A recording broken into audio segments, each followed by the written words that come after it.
देखो, principle of reasonableness, आपको इसको अच्छे से तैयार करना है अब। और उसका रीजन ये है कि सुप्रीम कोर्ट अपने सारे मामलों में इसी बात को वो देखता है। जैसे कल या शायद पिछली वाली क्लास में मुझसे किसी ने पूछा था, शायद वंशिका ने पूछा था कि रीजनेबल नेक्सस क्या है, डॉक्ट्राइन ऑफ रीजनेबल नेक्सस क्या है। कॉन्स्टिट्यूशन में एक डॉक्ट्राइन है, ये हम लोग कॉन्स्टिट्यूशन की डॉक्ट्राइन भी देखेंगे।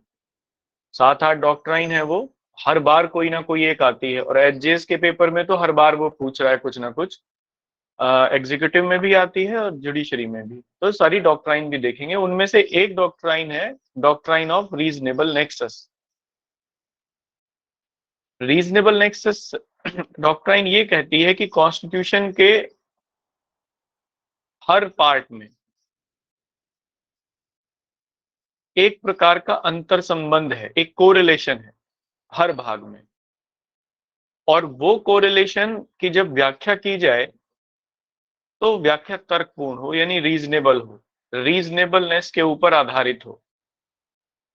जब सुप्रीम कोर्ट इसी मामले में संविधान के अलग अलग प्रावधानों को या अलग अलग भागों को जोड़कर देखे या उसकी व्याख्या करे, उसको इंटरप्रिटेशन उसकी करे, तो वो इंटरप्रिटेशन तर्कपूर्ण होनी चाहिए। ये रीजनेबल नेक्सस की जो थ्योरी है वो ये कहती है। अब यहाँ रीजनेबलनेस क्या होती है, मेन बात अब ये आई।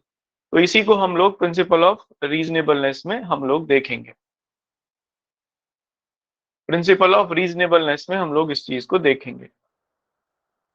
देखो, इस मामले में रीजनेबलनेस को कोर्ट ने दो मामलों में डिफाइन किया।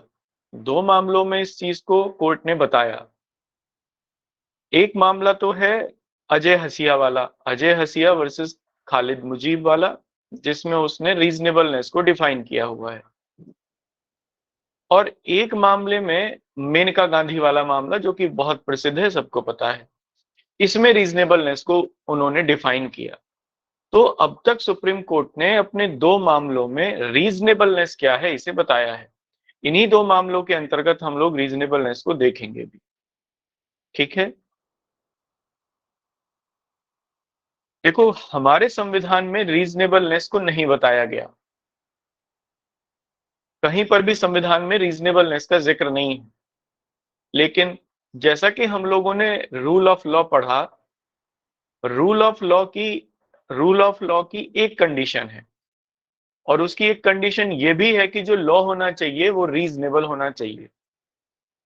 विधि जब तक तर्कपूर्ण नहीं होगी वो सामान्यतः विधि की कोटि में नहीं आएगी, उसको लॉ नहीं माना जा सकता, या वो विधि के शासन का भाग नहीं होगी, रूल ऑफ लॉ का हिस्सा नहीं होगी। तो अगर रूल ऑफ लॉ है तो ये इनहेरिट करती है बात कि लॉ जो होगा वो बेस्ड होगा प्रिंसिपल ऑफ रीजनेबलनेस पर, यानी तर्कपूर्णता पर, वो तर्कपूर्णता के सिद्धांत पर वो बेस्ड होगा। इन दोनों मामलों में सुप्रीम कोर्ट ने तर्कपूर्णता को डिफाइन किया और ये बताया कि आर्बिट्रेरीनेस का ना होना ही तर्कपूर्णता है। Negation of arbitrariness is reasonableness. अगर कोई विधि आर्बिट्रेरी है यानी मनमानी है, तब इसका मतलब यह है कि वहां रीजनेबलनेस नहीं है।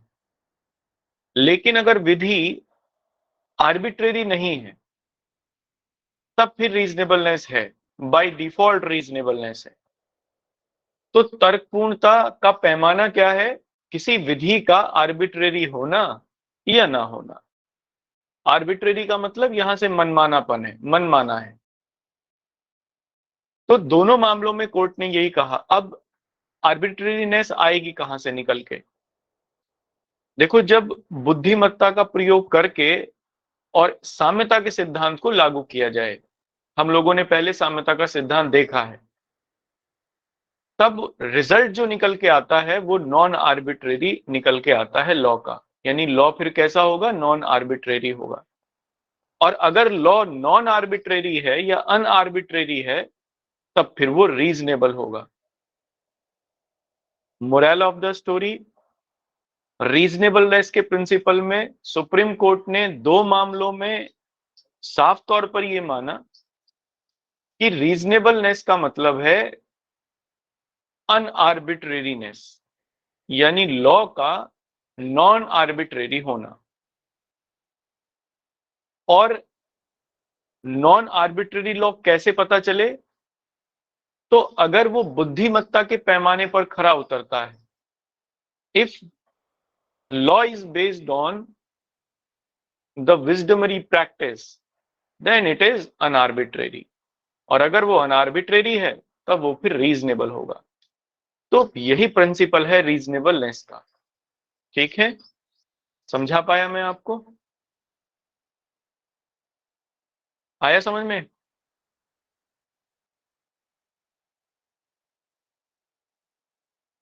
अरे बता दो, आया समझ में? नहीं सर। लॉ वाले बताओ, आपको आएगा कैसे? आप तो बाद में आए हो, 5 मिनट लेट हो, या शायद 10 मिनट लेट हो। मैं खुद ही 5 मिनट लेट हूँ। हाँ जी sir, sorry. Hello hello, good morning sir. जी गुड मॉर्निंग। सर दोबारा समझा दीजिए, हमने अभी क्लास ज्वाइन की है। थोड़ा सा टाइम से ही आप लोग आ जाए करें तो ज्यादा अच्छा है। सर बच्चों को छोड़ने जाना होता है सर स्कूल में 7:30 बजे। चलिए देखो, हम लोग इसमें ये देख रहे हैं कि प्रिंसिपल ऑफ रीजनेबलनेस क्या है। जब संविधान की व्याख्या सर्वोच्च न्यायालय करता है, सर्वोच्च न्यायालय संविधान की व्याख्या करते समय किन बातों को वो ध्यान में रखता है, और भारतीय संविधान में रीजनेबलनेस की कॉन्सेप्ट आती भी कहां से है, ये भी इसमें हम लोग आगे देखेंगे। फिलहाल रीजनेबलनेस क्या है।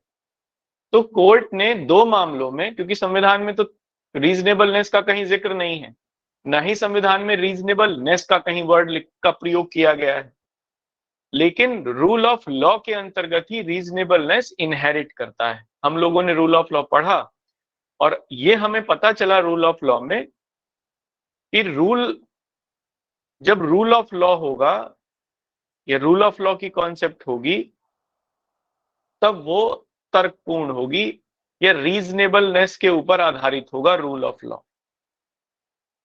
तो इसका मतलब यह है, चूंकि इंडियन कॉन्स्टिट्यूशन में रूल ऑफ लॉ है, आर्टिकल 14 उसको बताता है। इसका मतलब आर्टिकल 14 क्लियरली ये कहता है कि भारत में जो लॉ होना चाहिए वो रीजनेबलनेस के ऊपर आधारित हो, तर्कपूर्णता के ऊपर आधारित हो। सर्वोच्च न्यायालय ने 2 केसेस में, एक तो अजय हसिया वाला मामला और एक दूसरा मेनका गांधी वाला मामला, जहां मेनका गांधी वाले मामले में तो उन्होंने प्रोसीजर को भी रीजनेबलनेस घोषित किया कि अगर प्रोसीजर, क्योंकि 21 की व्याख्या कर रहे थे और 21 में प्रोसीजर एस्टैब्लिश बाय लॉ है, तो उन्होंने कहा कि जो प्रोसीजर भी है वो भी रीजनेबल होना चाहिए। तो मेनका गांधी वाले मामले में आर्टिकल 21 में रीजनेबलनेस के सिद्धांत को परिभाषित किया, और अजय हसिया वाले मामले में आर्टिकल 14 में उन्होंने रीजनेबलनेस को परिभाषित किया।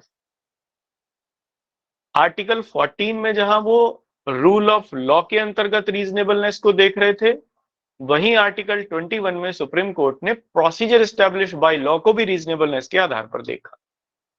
इन दोनों में वो रीजनेबलनेस की व्याख्या करते हुए सर्वोच्च न्यायालय ये कहता है कि रीजनेबलनेस का मतलब है नॉन आर्बिट्रेरीनेस का होना, यानी जब कोई विधि बनाई जाए तो वो मनमानी ना हो। अगर विधि मनमानी नहीं है, नॉन आर्बिट्रेरी है, तब वो बाय डिफॉल्ट रीजनेबल होगी। और अगर आर्बिट्रेरी है, मनमानी है, तब फिर वो रीजनेबल नहीं होगी। इसलिए रीजनेबलनेस का केवल एक ही पैमाना है, और वो है विधि का आर्बिट्रेरी ना होना, अनआर्बिट्रेरीनेस ऑफ लॉ, तो रीजनेबल है। अब ये पता कैसे चले कि विधि आर्बिट्रेरी है या नहीं है? तो हम लोगों ने पीछे साम्यता का सिद्धांत देखा है, थ्योरी ऑफ इक्विटी, जिसमें लॉ को जनरली परिभाषित करते हैं। उसमें यही बात है कि जब किसी विधि की व्याख्या करते हुए बुद्धिमत्ता का प्रयोग करके और उसको डिफाइन किया जाए, बुद्धिमत्ता के आधार पर उसे इंटरप्रेटेट किया जाए, तब फिर वो विधि रीजनेबल कहलाती है, ये नॉन आर्बिट्रेरी वो होती है। तो नॉन आर्बिट्रेरी कहां से जुड़ता है? फिर बुद्धिमत्तापूर्ण व्याख्या से, विजडमरी इंटरप्रिटेशन से। अगर इंटरप्रिटेशन विजडमरी है तो इसका मतलब जो विधि है वो नॉन आर्बिट्रेरी होगी, और विधि अगर नॉन आर्बिट्रेरी है तो इसका मतलब विधि जो है वो रीजनेबल होगी या रेशनल होगी, और अगर विधि रेशनल है तो इसका मतलब ये है कि वो कॉन्स्टिट्यूशन के अकॉर्डिंग। क्लियर? अब आप इसे लिख लीजिए। सर जी गुड मॉर्निंग सर। जी, रीजनेबल और विजडमरी में क्या डिफरेंस है? देखो तर्क कहां से आता है? बुद्धिमत्ता से। आगे समझ में? जी सर। लिखो अब इसे, प्रिंसिपल ऑफ रीजनेबलनेस। इसमें पहला पॉइंट लिखना आप, the concept of reasonableness, the concept of reasonableness of law, the concept of reasonableness of law is not defined, is not defined in the constitution, is not defined in the constitution। विधि के तर्कपूर्ण होने की संकल्पना को, विधि के तर्कपूर्ण होने की संकल्पना को संविधान में परिभाषित नहीं किया गया है, but as the concept of rule of law, but as the concept of rule of law, it is inherent in the constitution, या it inherit into the constitution automatically, inherit in the constitution automatically। परंतु विधि के शासन के अंतर्गत, विधि के शासन के अंतर्गत यह स्वतः ही संविधान में आ गई है, या स्वतः ही संविधान में आ जाती है। Article 14 of the constitution, article 14 of the constitution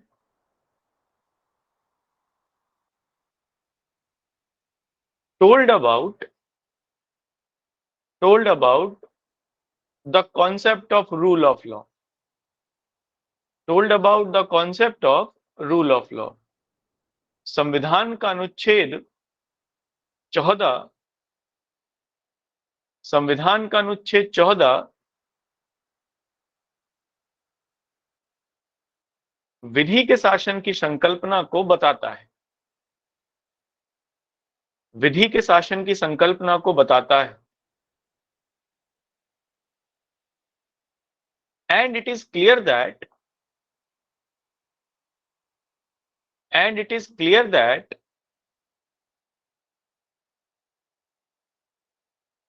rule of law must be, rule of law must be reasonable, rule of law must be reasonable. तथा यह निहित है कि, तथा यह निहित है कि विधि का शासन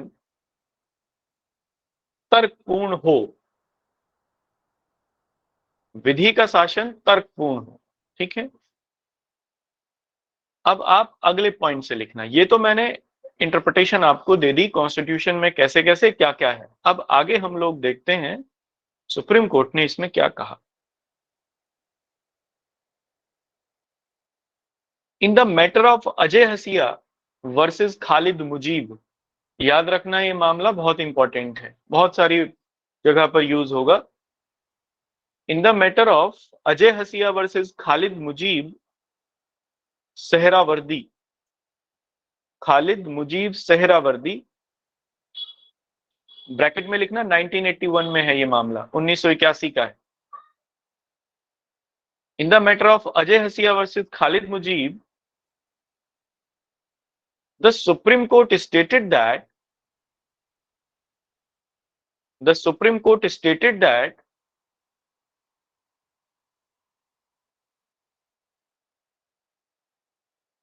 the concept of reasonableness of law,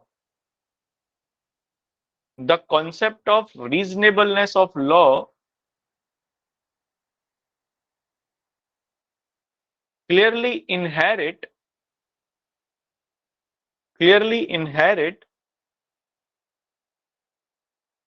the non-arbitrariness of law.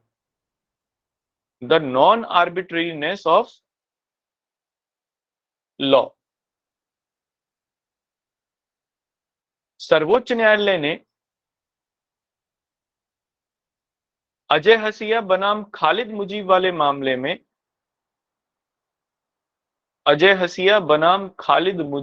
मामले में यह परिभाषित किया कि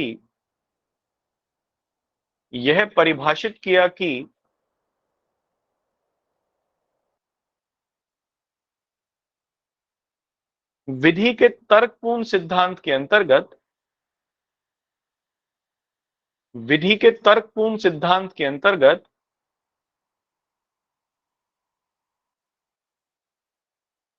विधि का मनमाना होना शामिल नहीं है।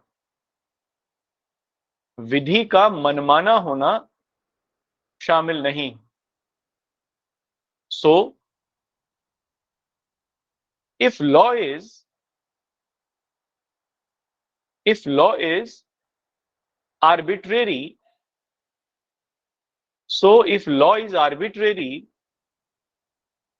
then it is not reasonable. इस प्रकार यदि विधि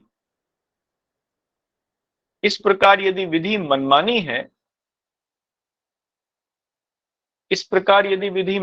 है, तब यह तर्कपूर्ण नहीं हो सकती।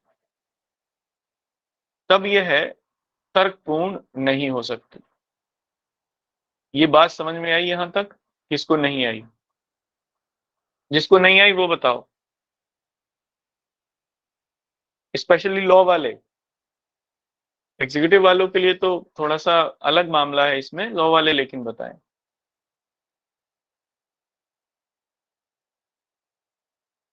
सर क्लियर है।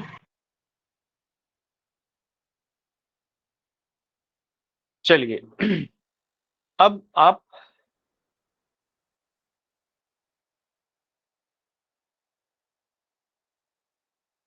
इसमें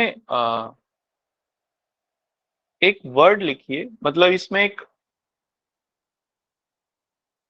अजय हसिया वाले मामले में सुप्रीम कोर्ट ने कोर्ट कहा था। ये कोर्ट बड़ा इंपॉर्टेंट है, इस कोर्ट को लिख लीजिए।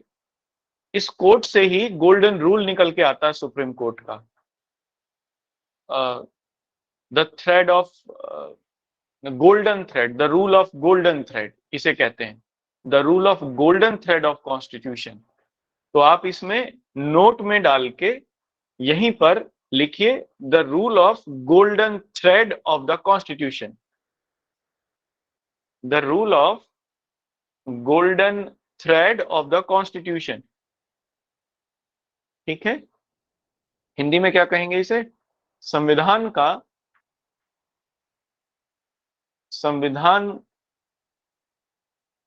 के स्वर्ण धागे का नियम या सुनहरे धागे का नियम, संविधान के सुनहरे धागे का नियम। ठीक है, यहां से निकल के आएगी वो डॉक्ट्राइन, इसलिए ये लिखवा रहा हूं मैं, डॉक्ट्राइन ऑफ रीजनेबल नेक्सस। देखो सुप्रीम कोर्ट ने इस मामले में ये कहा कि संविधान का एक एक भाग आपस में इस तरीके से गुथा हुआ है, इस तरीके से जुड़ा हुआ है कि जो धागा उसे जोड़ता है वो तर्क का है। जो धागा संविधान के प्रत्येक भाग को आपस में जोड़ता है वो धागा तर्क का है, रीजनेबलनेस का है। इसका मतलब संविधान के विभिन्न भागों में पारस्परिक संबंध है, दे आर म्यूचुअली को ज्वाइन, लेकिन किससे जुड़े हुए हैं? तो तर्क के धागे से जुड़े हुए हैं, द थ्रेड ऑफ रीजनेबलनेस से जुड़े हुए हैं, और इसी थ्रेड को उन्होंने गोल्डन थ्रेड कहा। ठीक है, तो गोल्डन थ्रेड क्या है? The thread of reasonableness. इसी से पूरा संविधान आपस में लिंक करता है, जुड़ता है। अगर संविधान के एक भाग को या एक अनुच्छेद को दूसरे अनुच्छेद से आपको जोड़ना है, तब आप उसमें तर्क का प्रयोग करते हुए उसे जोड़ेंगे, क्योंकि ये विधि है और विधि हमेशा तर्क के ऊपर आधारित होती है।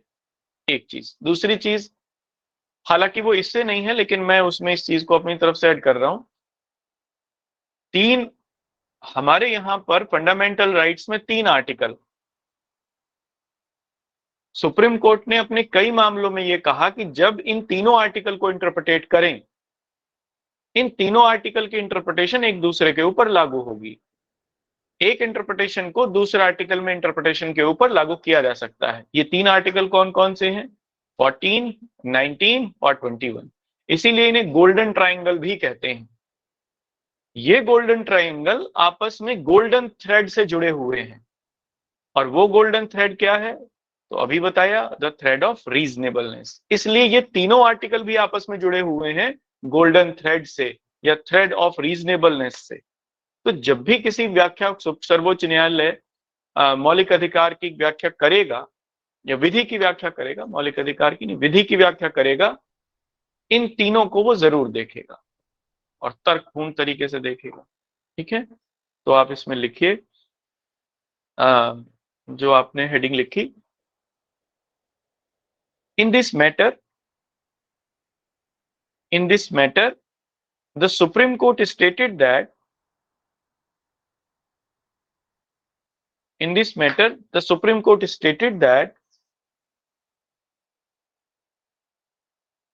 the golden fabric of the Constitution is the golden fabric या golden fabric नहीं, thread, the golden thread of the Constitution is reasonableness. The golden thread of the Constitution is the reasonableness. संविधान का सुनहरा धागा तर्क का धागा है, एंड इट जॉइंट, बल्कि फॉर्म लिखिए, and it formed the whole fabric of the constitution, and it formed the whole fabric of the constitution. तथा यह संविधान के संपूर्ण वस्त्र का निर्माण करता है, तथा यह संविधान के संपूर्ण वस्त्र का निर्माण करता है। It form the whole fabric of the constitution, ये कह रहे हैं। क्लियर है? ठीक है जी सर। अब आप अगले पॉइंट से इसमें लिखना। ये तो हुआ आर्टिकल 14 में। मेनका गांधी वाले मामले में सुप्रीम कोर्ट ने 21 की व्याख्या की।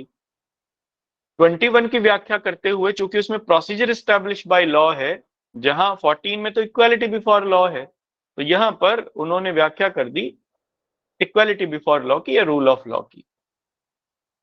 21 में सुप्रीम कोर्ट ने प्रोसीजर एस्टैब्लिश बाय लॉ की व्याख्या करते हुए यह कहा कि ये प्रोसीजर भी रीजनेबल होना चाहिए। अब यहां से 2 बातें आती हैं सामने। देखो, कॉन्स्टिट्यूशन में प्रोसीजर एस्टैब्लिश बाय लॉ है। मेनका गांधी वाले मामले से पहले की स्थिति यह थी कि जब किसी विधि की व्याख्या सुप्रीम कोर्ट करता था, तब वो केवल प्रोसीजर को यानी प्रक्रिया को देखता था कि प्रक्रिया संविधान की प्रक्रिया के अंतर्गत है या नहीं है, if the procedure is according to the constitution और नॉट।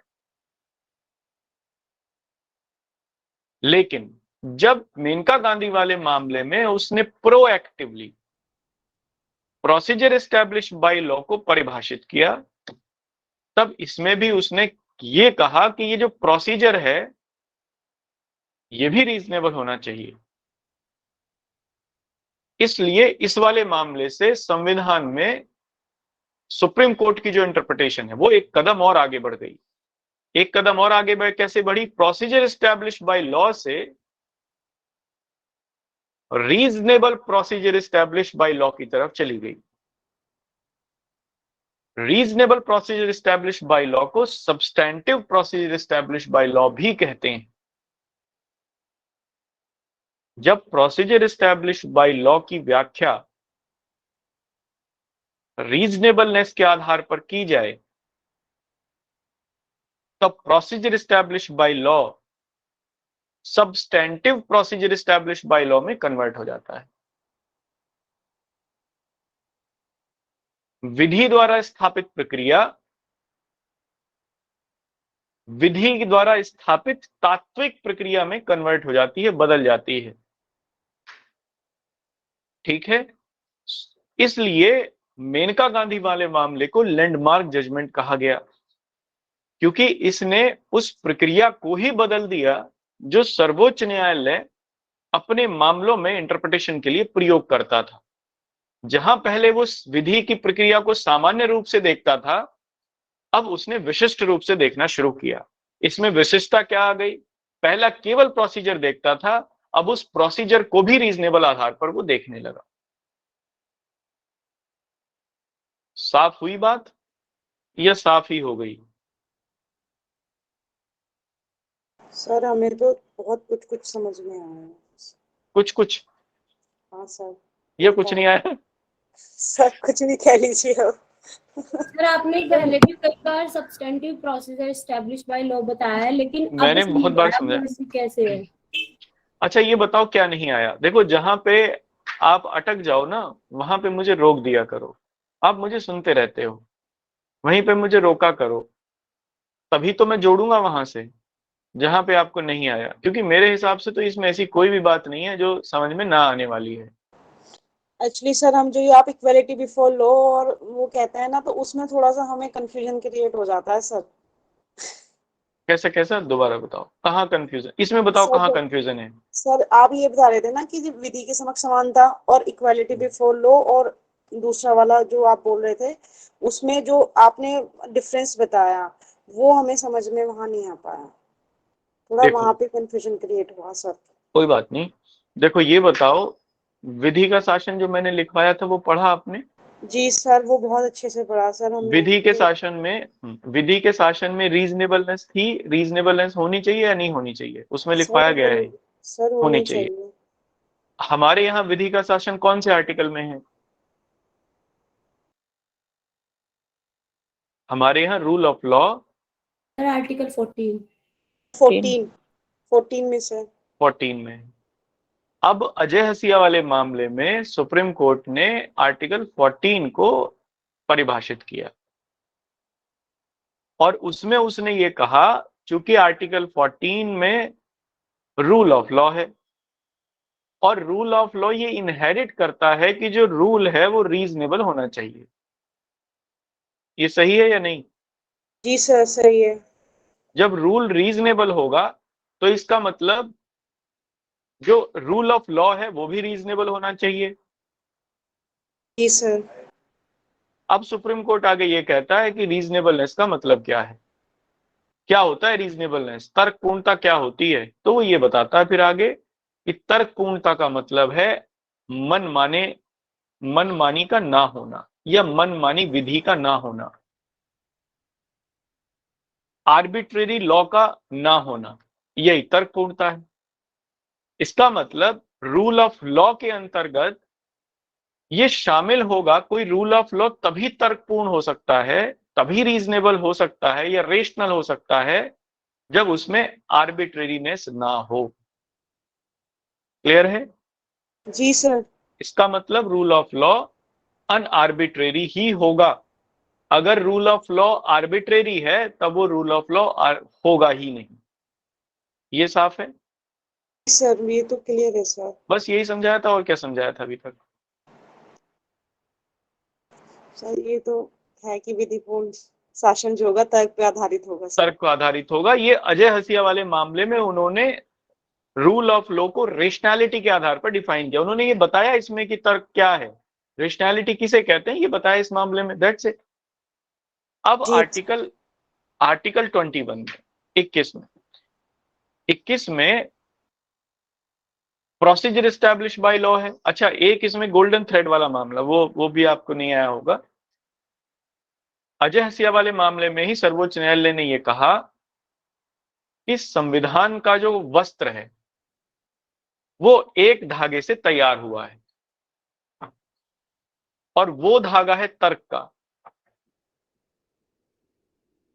यानी संविधान का एक एक भाग, यानी संविधान के वस्त्र का एक एक हिस्सा जिस धागे से मिलकर बंधा हुआ है, बना हुआ है, वो तर्क का धागा है। इसका मतलब जब भी संविधान की व्याख्या की जाएगी तो वो व्याख्या तर्क के ऊपर आधारित हो, मतलब मनमानी ना हो। तर्क के ऊपर आधारित का मतलब यही है। इसको उन्होंने गोल्डन थ्रेड कहा, the rule of golden thread. अब 21 वाले को देखते हैं। हमारे यहाँ पे प्रोसीजर एस्टैब्लिश्ड बाय लॉ की कॉन्सेप्ट केवल 21 में बताई गई है। प्रोसीजर एस्टैब्लिश्ड बाय लॉ का जिक्र है 21 में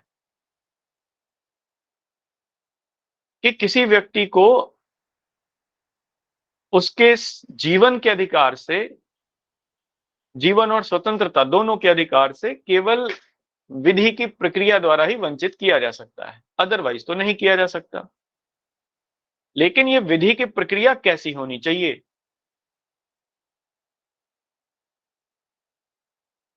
मेनका गांधी वाले मामले में सुप्रीम कोर्ट ने यह कहा कि विधि की प्रक्रिया भी तर्कपूर्ण होनी चाहिए,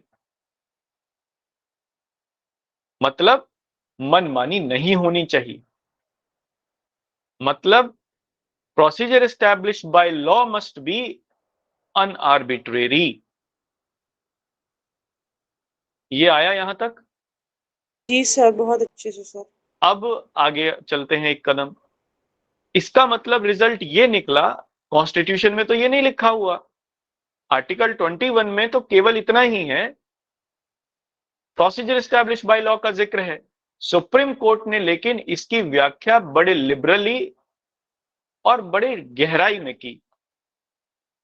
प्रोसीजर एस्टैब्लिश्ड बाय लॉ से अब supreme court rationally procedure established by law की तरफ चला गया। Rational procedure established by law को हम लोग substantive procedure established by law भी कहते हैं। विधि की प्रक्रिया को या विधि की तर्कपूर्ण प्रक्रिया को हम लोग विधि की तात्विक प्रक्रिया भी कहते हैं। आया नहीं आया? सर आ गया सर। बस यही बता रहा था। अब जो रिजल्ट ये हुआ इसका, वो ये हुआ कि सर्वोच्च न्यायालय अब जब विधि की व्याख्या करता है तब वो प्रोसीजर को केवल प्रोसीजर ही नहीं देखता कि प्रोसीजर फॉलो हुआ या नहीं हुआ उस विधि को बनाने में जो संविधान द्वारा बनाया गया है, बल्कि प्रोएक्टिवली ये भी देखता है कि क्या संविधान के किसी भाग का उल्लंघन तो नहीं हुआ। ये सब्सटेंटिव में आ गया। या जैसे मान लीजिए कोई विधि बनाई गई है तो केवल ये नहीं देखा जाएगा कि वो विधि प्रक्रिया के अंतर्गत बनाई गई है या नहीं, बल्कि ये भी देखा जाएगा कि उस विधि में जो प्रक्रिया निश्चित की गई थी या जिस प्रक्रिया के अंतर्गत, प्रोसीजर के अंतर्गत वो विधि बनाई गई है, वो प्रक्रिया उचित थी या नहीं थी। अगर वो प्रक्रिया उचित नहीं है तो इसका मतलब विधि भी उचित नहीं है, और इसका मतलब वो अनकॉन्स्टिट्यूशनल है। इसलिए मेनका गांधी वाला मामला एक लैंडमार्क जजमेंट है, एक लैंडमार्क केस है। करता क्या है, ये लिबरली अब इंटरप्रिटेशन, सुप्रीम कोर्ट को कॉन्स्टिट्यूशन की एक अलग लेवल पर इंटरप्रिटेशन करने का अधिकार दे देता है। अब सुप्रीम कोर्ट एक कदम आगे चला गया, व्याख्या करते हुए प्रोसीजर एस्टैब्लिश्ड बाय लॉ से substantive procedure established by law की तरफ चला गया। और इसीलिए बाद में public interest litigation, judicial activism, judicial review, ये सब बातें सामने निकल के आई हमारे। ठीक है, तो आप इसमें अब लिखिए इसको अगले पॉइंट से। बाकी सब लोगों को क्लियर है यहाँ तक? सर ये रीजनेबलनेस जो है वो आर्टिकल 21 में इनहेरिट है, हाँ एक्सप्रेसली गिवन नहीं है। ना, है ही नहीं। और सर ये जी, और सर ये मेनका गांधी वाले केस से हमने आई है। इंटरप्रेट किया है। हाँ, प्रोसीजर एस्टैब्लिश बाय लॉ को मेनका गांधी वाले केस से इंटरप्रेटेट किया, और इसलिए इंटरप्रेटेट किया, हाँ, रीजनेबल इंटरप्रिटेशन। रीजनेबल इंटरप्रिटेशन यानी प्रोसीजर भी रीजनेबल होना चाहिए, केवल लॉ ही रीजनेबल ना हो, बल्कि जिस आधार पर लॉ बनाया गया है वो भी रीजनेबल हो। और अगर जिस आधार पर लॉ बनाया गया है और वो आधार रीजनेबल है, इसका मतलब लॉ अपने आप रीजनेबल होगा। सुप्रीम कोर्ट ये मानता है। ठीक है, आप इसे लिखिए जी। सर ये गोल्डन ट्रायंगल में सर ये तीनों क्यों रखे गए हैं सर, और भी तो आर्टिकल? क्योंकि तीनों कौन कौन से रखे गए हैं तीनों? सर आर्टिकल 14, 19 और 21। 14 में क्या है? Right to equality. हिंदी में बताओ, अंग्रेजी नहीं आती मुझसे। सर हम तो सर इंग्लिश वाले हैं। अंग्रेजी वाले हो? अरे वाह, क्या बात है, इंग्लैंड से आए हो डायरेक्ट। उसमें समानता का अधिकार है ना, और 19 में स्वतंत्रता का अधिकार है ना, और 21 में जीवन और स्वतंत्रता का अधिकार है। अब मुझे आप ये बताओ, अगर जीवन है और उसमें स्वतंत्रता और समानता नहीं है, तो क्या जीवन है? No sir. तो 21 जुड़ गया स्वतंत्रता समानता से, जी सर। हो गया golden triangle, that's it. Okay, thank you sir. अब अंग्रेज हो तो हिंदू भी पढ़ लिया करो, ठीक है? दैनिक जागरण मत पढ़ा करो, तुम दैनिक जागरण पढ़ते हो, हिंदू नहीं पढ़ते, लेकिन वैसे अंग्रेज हो। चलिए अगले पॉइंट में लिखते हैं।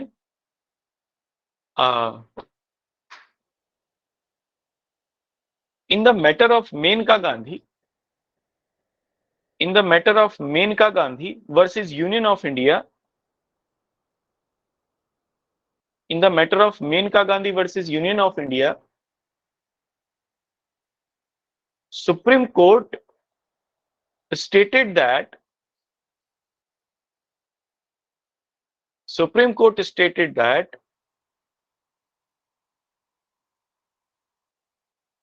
the procedure established by law under Article 21 would also based on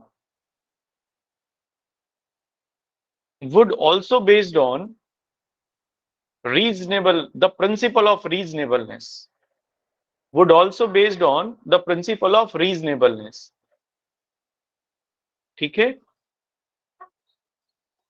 Maneka Gandhi बनाम भारत संघ के मामले में, ये 1978 का है, तो ब्रैकेट में 1978 लिख लेंगे। मेनका गांधी बनाम भारत संघ के मामले में सर्वोच्च न्यायालय ने यह घोषित किया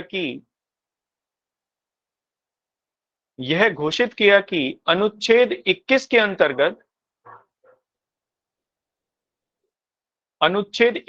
अंतर्गत विधि द्वारा स्थापित प्रक्रिया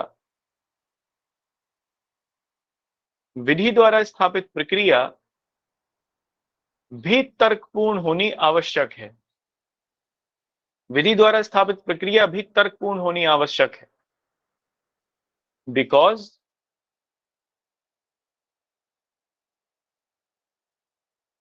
a law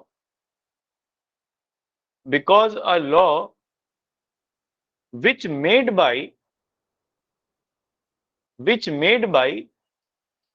a rational procedure established by law,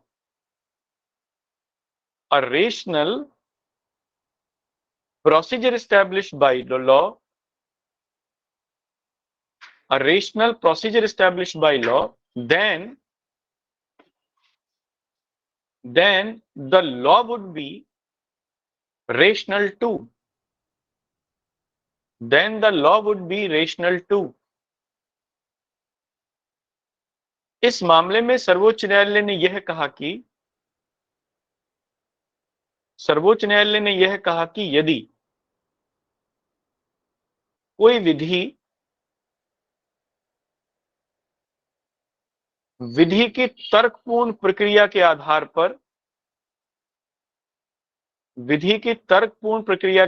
पर बनाई जाती है,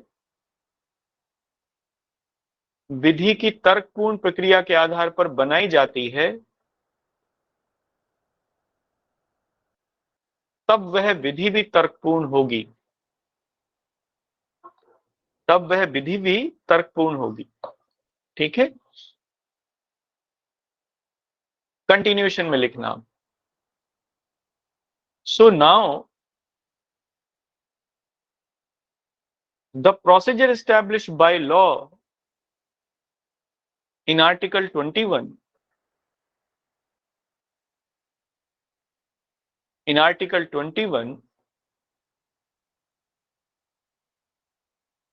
must be rational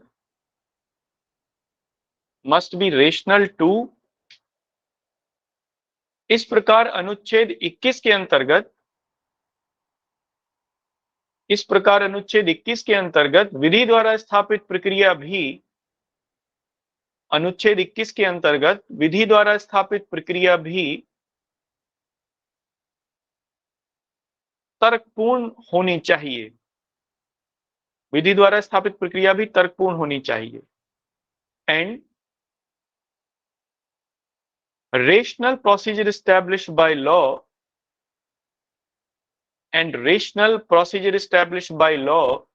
is known as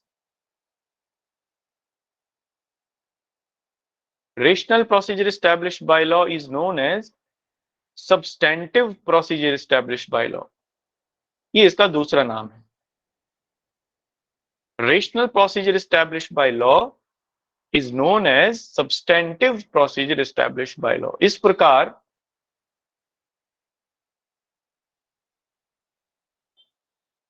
विधि की तर्कपूर्ण प्रक्रिया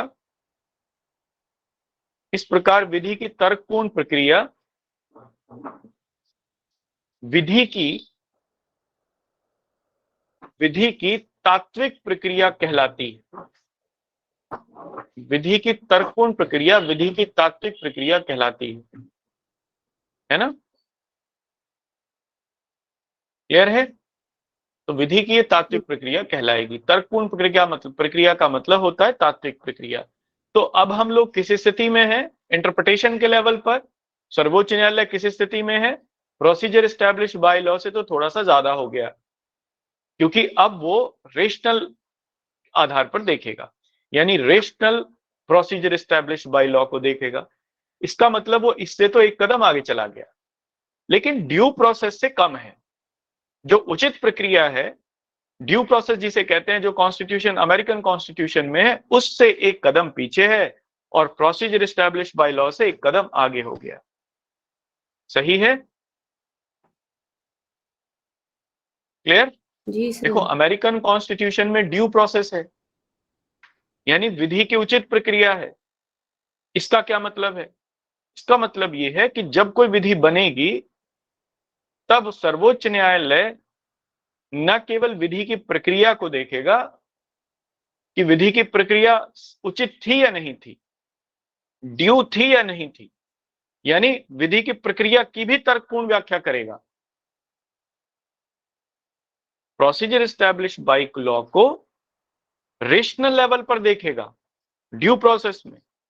बल्कि ये तो देखेगा ही, बल्कि वो क्या और देखेगा? वो ये और देखेगा कि जो विधि बनी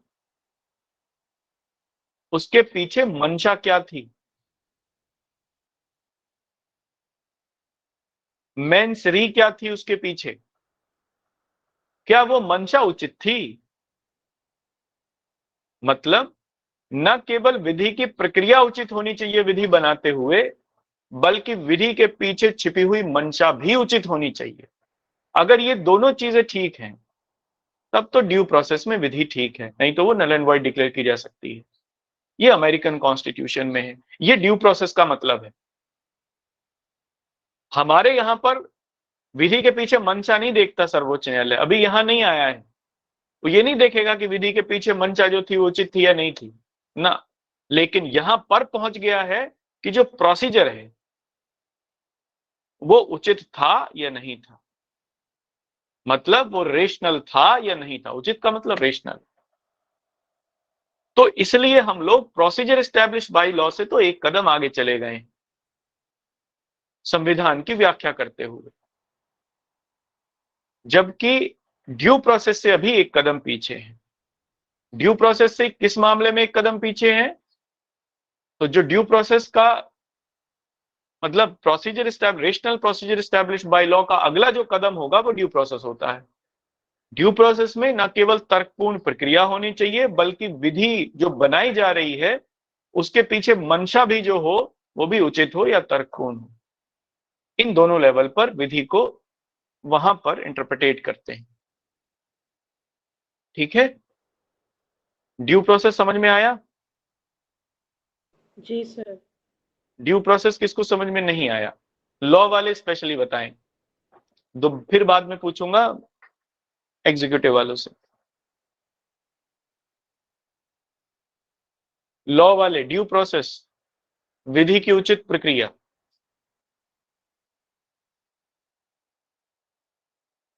सबको आ गई? अरे वाह, चलो तो लिखो इसमें अगले पॉइंट में, और इसमें आप अगले पॉइंट में लिखना। हाँ इति,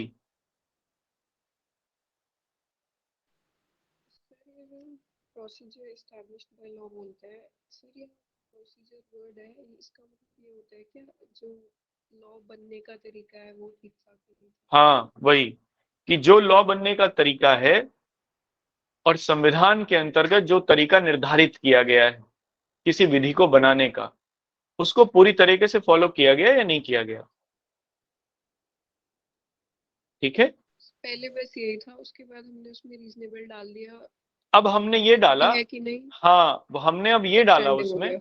हाँ, अब सब्सटैंटिव हो गया। अब हमने ये डाला कि वो जो प्रक्रिया संविधान में दी गई है उस प्रक्रिया की भी जब व्याख्या की जाए तब सुप्रीम कोर्ट उसकी व्याख्या तर्कपूर्ण करे, रेशनल या रीजनेबलनेस के ऊपर वो व्याख्या करे उसकी।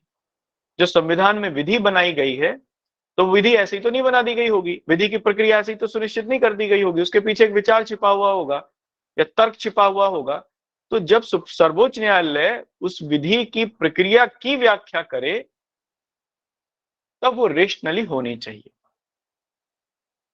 तो संविधान में जो प्रोसीजर एस्टैब्लिश बाय लॉ था अब वो substantive procedure establish by law में कन्वर्ट हो गया। विधि की व्याख्या करते हुए अब सर्वोच्च न्यायालय ये भी देखेगा कि जो विधि के द्वारा प्रक्रिया जिस प्रक्रिया के अंतर्गत प्रोसीजर के अंतर्गत वो विधि बनाई गई वो तर्कपूर्ण थी या नहीं थी। ठीक है, मतलब इसमें तो हम विधि की व्याख्या करते हुए देखेंगे और ड्यू प्रोसेस में जब बना है जब भी हम देख लेंगे कि उसकी मंशा नहीं हाँ, नहीं दो देखेंगे, दोनों में एक ही समय। ड्यू प्रोसेस में तो हम क्या देखेंगे? ड्यू प्रोसेस में तो हम लोग ये देखेंगे कि सबसे पहले तो विधि जिस प्रक्रिया के आधार पर बनी वो प्रक्रिया रेशनल थी या नहीं थी। ठीक है, और दूसरे पार्ट में ड्यू प्रोसेस में ये भी देखेंगे कि जिस मंशा से, जिस विचार से वो विधि बनाई गई वो विचार उचित था या नहीं था, यानी वो विचार रेशनल था या नहीं था। एग्जाम्पल, मान लीजिए ईडब्ल्यूएस आरक्षण है, इसी के ऊपर चर्चा कर लेते हैं, दोनों पे व्याख्या कर लेंगे इसकी।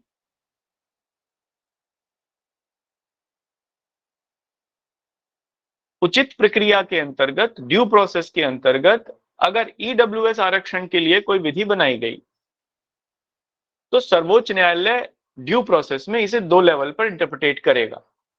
एक लेवल तो ये देखेगा कि जिस तरीके से वो विधि बनाई गई जो प्रोसीजर संविधान में दिया गया है, क्या उसको फॉलो किया गया या नहीं किया गया? तो एक तो प्रोसीजर ये दिया गया है कि राज्यसभा में आएगा या लोकसभा में आएगा, वहां पे हम लोग वोटिंग करेंगे, बहुमत से निर्णय हो जाएगा, जो भी वहां उन्होंने एक प्रोसीजर लॉ बनाने के लिए दिया गया है। एक तो ये, और दूसरा ये कि कहीं आर्टिकल 14 का तो उल्लंघन नहीं कर रहा, 15 का तो नहीं कर रहा, 16 का तो नहीं कर रहा, ये संविधान के किसी आर्टिकल का तो उल्लंघन नहीं कर रहा। और इसकी व्याख्या जब करेगा वो इन दोनों लेवल पर सर्वोच्च न्यायालय, तो वो तर्कपूर्ण व्याख्या करेगा। अगर यहां पर ठीक आ जाती है विधि, इसमें कोई समस्या नहीं आती, तब कहेंगे कि प्रोसीजर एस्टैब्लिश बाय लॉ जो था वो substantive procedure establish by law follow हुआ। ठीक है। ड्यू प्रोसेस में इतना तो देखा ही जाएगा जितना मैंने बताया। ये भी देखा जाएगा कि जो ईडब्ल्यूएस आरक्षण बनाया गया है, क्या वो किसी दूसरे समुदाय के हितों के विरोध में तो नहीं बनाया गया, किसी दूसरे को नुकसान पहुंचाने के लिए तो नहीं बनाया गया। क्या वास्तव में ईडब्ल्यूएस आरक्षण से समानता आ जाएगी, राइट टू इक्वालिटी आ जाएगी समाज में? अगर आ जाएगी फिर तो मंशा ठीक है, फिर तो विचार ठीक है बनाने का सरकार का, तो फिर वो फॉलो करेगा। और अगर नहीं आ सकती तब फिर इसका मतलब विचार ही ठीक नहीं था, मंशा ही ठीक नहीं थी सरकार की, शायद किसी को अन्यथा लाभ पहुंचाने के लिए ऐसा कर दिया गया, तब इसे नल एंड वॉइड डिक्लेयर कर देगा। ये ड्यू प्रोसेस होगा। इसका मतलब ड्यू प्रोसेस में न केवल प्रोसीजर बल्कि विधि के पीछे छिपी हुई मंशा, विचार, आइडिया, थॉट, मेंसरी, जो भी आप कहना चाहें, उस सबको भी चेक करता है। इसका मतलब यह हुआ कि न्यायपालिका का हस्तक्षेप बढ़ जाता है अपने आप। जहां प्रोसीजर एस्टैब्लिश बाय लॉ में या substantive procedure establish by law में न्यायपालिका का हस्तक्षेप केवल सीमित है, एक मामले तक है, संविधान में दी गई प्रक्रिया के मामले तक है। वहीं ड्यू प्रोसेस में न्यायपालिका का हस्तक्षेप उससे 2 कदम आगे बढ़ गया, 1 कदम तो बढ़ ही गया कि अब वो प्रक्रिया को तो देखेगी संविधान में, बल्कि जिस विधि को बनाया गया है उसके पीछे छिपी हुई मंशा को भी देखेगी, विचार को भी देखेगी, सोच को भी देखेगी। अब अगर उसे लगता है कि विचार ठीक नहीं था, नल एंड वॉइड डिक्लेयर कर सकती है, कोई कुछ नहीं कर सकता। इसलिए ड्यू प्रोसेस में न्यायपालिका ज्यादा सशक्त होती है जब ड्यू प्रोसेस हो, और इसीलिए अमेरिकन कॉन्स्टिट्यूशन के अंतर्गत या अमेरिकन पॉलिटिकल सिस्टम में न्यायपालिका सबसे ज्यादा सशक्त है, सबसे ज्यादा पावरफुल है जुडिशरी वहां पर। भारत में अब पावरफुल हो गई है, क्यों? क्योंकि प्रोसीजर एस्टैब्लिश बाय लॉ की भी जो व्याख्या है वो अब रेशनली करने लगी, तो अब substantive procedure establish by law आ गया। समझा पाया मैं आपको? Yes sir. जी सर। चलिए ठीक है। अब हम लोग आगे चलते हैं। इसमें लिखना है कुछ? बताओ, इसमें कुछ लिखना हो तो। क्या लिखा था लास्ट पॉइंट बताओ? ड्यू प्रोसेस लिखवाऊं क्या? सर लिखना है सर, एक क्वेश्चन भी है। हाँ सर, अब जो लिखवा देना। ईडब्ल्यूएस को वो कोर्ट सुन रही है ईडब्ल्यूएस पे, तो सर उसमें कौन सी चीज लागू करेगी, ड्यू प्रोसेस ऑफ लॉ या नहीं, ड्यू प्रोसेस तो हमारे यहाँ है ही नहीं ना। वही तो है ही प्रोसीजर एस्टैब्लिश बाय लॉ को रेशनली इंटरप्रिटेट करेगी, तो जो मैंने बताया वो यही करेगी। सबसे पहले तो वो देखेगी जो विधि बनाई गई थी वो प्रक्रिया के अंतर्गत थी या नहीं थी। फिर जो विधि बनाई गई वो आर्टिकल 14 का तो उल्लंघन नहीं करती है, और आर्टिकल 14 में आप उसे देखो, आप इसीलिए बोलता हूं अखबार पढ़ा करो डेली। उसमें सवाल 3 पूछे उन्होंने, सुप्रीम कोर्ट ने अटॉर्नी जनरल से। एक तो ये पूछा क्या ये वायबल है, क्या दिया जा सकता है? आर्थिक आधार क्या संविधान में वर्णित है? आरक्षण का आर्थिक आधार क्या संविधान में वर्णित है? तो विधि की प्रक्रिया में आ गया है नहीं? जी सर। तो एक तो ये बात उन्होंने पूछी, आर्थिक आधार है ही नहीं, क्योंकि संविधान में 15 और 16 दोनों ही सामाजिक और शैक्षणिक रूप से पिछड़े वर्गों के लिए आरक्षण की बात करते हैं, ना कि आर्थिक रूप से पिछड़े वर्गों की। एक बात। दूसरी चीज उन्होंने ये कहा कि क्या आर्थिक आधार पर दिया गए आरक्षण से किसी अन्य वर्गों के हितों का तो हनन नहीं हो रहा।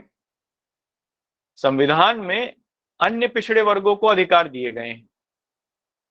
क्या आर्थिक रूप से ये जो कॉन्स्टिट्यूशन अमेंडमेंट है 103, क्या ये इन वर्गों का, यानी जो सामाजिक और शैक्षणिक रूप से पिछड़ा हुआ वर्ग है, क्या उसके अधिकारों का तो हनन नहीं कर रहा? दूसरा सवाल। और तीसरा सवाल उन्होंने ये पूछा उनसे, क्या भूतकाल में इस प्रकार का आरक्षण दिया गया था, और अगर दिया गया था तो उसे फिर क्यों लागू नहीं किया गया? क्योंकि प्रेसिडेंट भी देखने होते हैं। इन 3 आधारों पर 3 सवाल पूछे, तीनों में नेगेशन में उत्तर जाना है, नल एंड वॉइड डिक्लेयर होना ही है। That's it. जी सर। तो ये प्रोसीजर में आया, केवल मंशा नहीं देखी। सर्वोच्च न्यायालय ने ये नहीं पूछा कि उनको समानता आएगी नहीं आएगी ना, इससे कोई मतलब नहीं है उन्हें, आएगी नहीं आएगी वो सरकार जाने। हमें तो केवल ये बता दो कि संविधान की प्रक्रिया के अंतर्गत ये है या नहीं है तो ठीक है, नहीं है तो हम नल एंड वॉइड डिक्लेयर करेंगे। That's it. चलिए, अब मैं आपको क्या लिख रहा हूँ। सर जी जी। सर कहने का मतलब ये है, अगर इंडिया में ड्यू प्रोसेस बाय लॉ आ गया तो सर पार्लियामेंट से ज्यादा पावरफुल जुडिशरी हो जाएगी। हम बिल्कुल हो जाएगी, इसीलिए पार्लियामेंट से ज्यादा पावरफुल जुडिशरी है ही अमेरिका में। अमेरिका में अगर ये कहा जाए कि सबसे सशक्त कौन है, कौन सा सरकार का अंग सबसे शक्तिशाली है, तो आंसर होता है जुडिशरी। That's it. हमारे यहाँ पूछा जाए कौन सा सरकार का सबसे शक्तिशाली अंग है सबसे, तो हम लोग उसमें कहते हैं संसद, पार्लियामेंट। क्यों? क्योंकि प्रोसीजर एस्टैब्लिश बाय लॉ है, विधि द्वारा स्थापित प्रक्रिया है। और विधि द्वारा स्थापित प्रक्रिया क्या है? वो पार्लियामेंट सुनिश्चित करती है, कानून बनाती है, विधि बनाने का अधिकार है उसके पास। न्यायपालिका की इसमें जो शक्ति है वो सीमित है। वो सीमित इसलिए है क्योंकि उस संविधान के अंतर्गत जो प्रक्रिया दी गई है उसी के अंतर्गत वो व्याख्या करेगी, संविधान के बाहर नहीं जाएगी। लेकिन अमेरिका में चूंकि ड्यू प्रोसेस है तो संविधान से बाहर भी जाएगी, वो मंशा भी देखेगी कि विधायिका की मंशा क्या है इसके पीछे, कानून बनाने के पीछे। तो इसीलिए दैट्स इट, हमारे यहाँ संसद शक्तिशाली है, जबकि चूंकि प्रोसीजर एस्टैब्लिश बाय लॉ है, हालांकि सब्सटैंटिव आने के बाद उतनी शक्तिशाली नहीं रह गई। अब बेसिक स्ट्रक्चर तभी तो आया, बेसिक स्ट्रक्चर ने बेड़ियां बांधी संसद के पैरों में, अब वो बेसिक स्ट्रक्चर का उल्लंघन नहीं कर सकती। बेसिक स्ट्रक्चर की थ्योरी ने संसद के पैरों में तो बेड़ियां बांधी और सर्वोच्च न्यायालय को एक्स्ट्रा पावर दे दी। अब वो मूल, और बड़ी बड़ी बड़ी अजीब बात है, और बड़ी अजीब बात ये है कि आधार संरचना क्या है, बेसिक स्ट्रक्चर क्या है, इस बात का डिफाइन करने का अधिकार भी न्यायपालिका ने स्वयं ही रख रखा है अपने पास ही। संसद नहीं बताएगी कि क्या है बेसिक स्ट्रक्चर, आधार संरचना क्या है, ये बताएंगे भी हम ही आपको। तो अब सुप्रीम कोर्ट क्या कर सकता है? वो आधार संरचना के आधार पर किसी भी विधि की व्याख्या कर सकता है, लेकिन वो विधि की व्याख्या कैसी होगी? तो वो रेशनल होगी। केवल एक ये बात आके टिकती है, इसीलिए मैंने आपको रीजनेबलनेस कराया। विधि कैसी हो, रीजनेबलनेस हो, रीजनेबलनेस तो ठीक है, नहीं है तो वो नल एंड वॉइड डिक्लेयर करेगी। That's it. हाँ इति सर अगर इसे लेके आना चाहे तो इसे लेके भी तो नहीं लेके आ भी सकते, आएगा ना किसी। लेके नहीं आ सकते। इसका रीजन ये है क्योंकि हमारे यहाँ ड्यू प्रोसेस लागू नहीं किया गया था।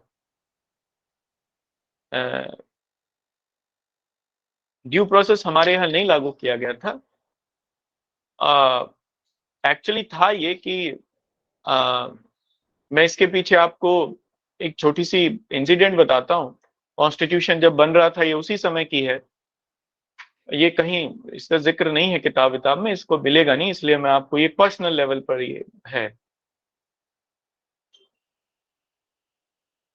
जो वीआरवी राव थे उनको दिया गया था।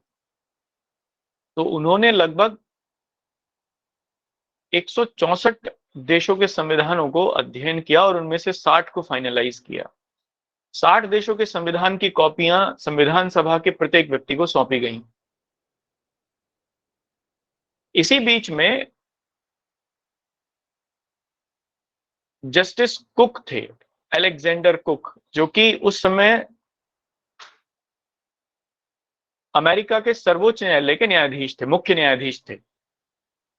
तो ये राव उनके पास गए, उन्होंने बताया कि हम लोग संविधान बना रहे हैं और हम लोग ये चाहते हैं कि अमेरिकन जो सिस्टम है वो होना चाहिए हमारे यहाँ पे, अमेरिका का जो ड्यू प्रोसेस है उसे हम अपने यहाँ लागू कर लें, क्योंकि अमेरिकन कॉन्स्टिट्यूशन सबसे पहला कॉन्स्टिट्यूशन था जो वर्किंग कॉन्स्टिट्यूशन था वर्ल्ड में, और बड़े अच्छे से उसने अपना काम किया। तो राव उससे बड़े प्रेरित थे। तो चीफ जस्टिस ने उन्हें मना कर दिया। उन्होंने कहा यह उचित नहीं रहेगा आप लोगों के लिए। उचित इसलिए नहीं रहेगा क्योंकि अमेरिकन समाज जो है वो विकसित है, अमेरिकन सोसाइटी डेवलप है। चूंकि अमेरिकन समाज विकसित है इसलिए अमेरिकन समाज के विचार भी विकसित हैं, लोगों के विचार विकसित हैं। ऐसे में जो कोई विधि बनाई जाएगी वो विधि भी उचित प्रक्रिया के ऊपर ही आधारित होगी। फालतू में चीजें नहीं करेंगे लोग। लेकिन चूंकि भारत अभी आजाद हुआ है, विकासशील समाज है, लोगों को अपने अधिकारों के प्रति जागरूकता नहीं है, उनको अपने अधिकारों के प्रति कुछ जानकारी नहीं है, पता ही नहीं है अधिकार क्या होते हैं, ना ये पता कर्तव्य क्या होते हैं। अगर ऐसे में, और अशिक्षा है, 90% लोग अशिक्षित हैं, ऐसे में अगर वहां ड्यू प्रोसेस लागू कर दिया गया तो लोग चलने नहीं देंगे सरकार को। सर्वोच्च न्यायालय में झड़ियां लग जाएंगी कानून मुद्दों की या वादों की। सरकार जैसे ही कोई कानून बनाएगी कोई भी व्यक्ति जाके खड़ा हो जाएगा सुप्रीम कोर्ट में, कोई भी वकील ही खड़ा हो जाएगा, ये तो मेरे अधिकारों का उल्लंघन है। इसलिए सबसे बेस्ट वे ये है, इसे भविष्य के ऊपर छोड़ दीजिए आप। जैसे जैसे समाज विकसित होगा, समाज अपने आप प्रोसीजर एस्टेब्लिश बाय लॉ से ड्यू प्रोसेस की तरफ चला जाएगा। और आप देखो हुआ भी यही, जब प्रोसीजर एस्टेब्लिश बाय लॉ लागू किया गया कॉन्स्टिट्यूशन में, सुप्रीम कोर्ट ने धीरे धीरे उसकी व्याख्या कर करके रेशनली ये वो, और वो अब उस इंटरप्रिटेशन से आगे बढ़ गया, प्रोसीजर एस्टेब्लिश बाय लॉ से सब्सटैंटिव प्रोसीजर की तरफ आ गया, और अब वो लिबरली उसे इंटरप्रिटेट करता है। कहीं है जुडिशियल एक्टिविज्म की कॉन्सेप्ट बताइए कॉन्स्टिट्यूशन में, कहीं लिखा हो तो बताइए, कहीं नहीं लिखा। लेकिन जुडिशियल एक्टिविज्म आ गई। क्यों आई? ये उसी को मैं आपको कोट कर रहा हूं, उसी बात को, इसलिए क्योंकि जैसे जैसे भारतीय समाज विकसित होगा, न्याय का मूल्य सर्वोपरि होता चला जाएगा। और तब जो न्याय होगा वो केवल उसी व्यक्ति को प्राप्त नहीं होगा जो कानून न्यायालय का दरवाजा जाके खटखटाएगा, बल्कि उसे भी प्राप्त हो जाएगा जो जाने में सक्षम नहीं, प्रिवेल करेगा ये।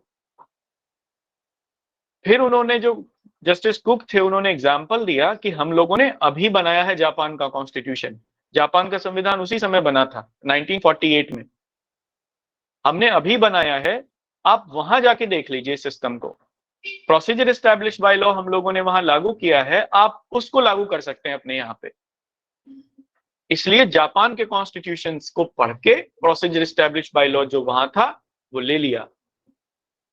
आप संविधान में हमेशा यही पढ़ते हो, प्रोसीजर एस्टैब्लिश बाय लॉ कहां से लिया गया? जापान से लिया गया, जबकि ये गलत बात है सरासर। इसके पीछे छिपी हुई कुछ बात है, और पीछे छिपी हुई बात यह है कि जापान में जो प्रोसीजर एस्टैब्लिश बाय लॉ है, अरे वो भी तो अमेरिका से ही आया था। इसलिए प्रोसीजर एस्टैब्लिश बाय लॉ और ड्यू प्रोसेस ऑफ लॉ दोनों ही अमेरिकन कॉन्स्टिट्यूशन की देन है, या अमेरिकन पॉलिटिकल सिस्टम की देन है। पर सवाल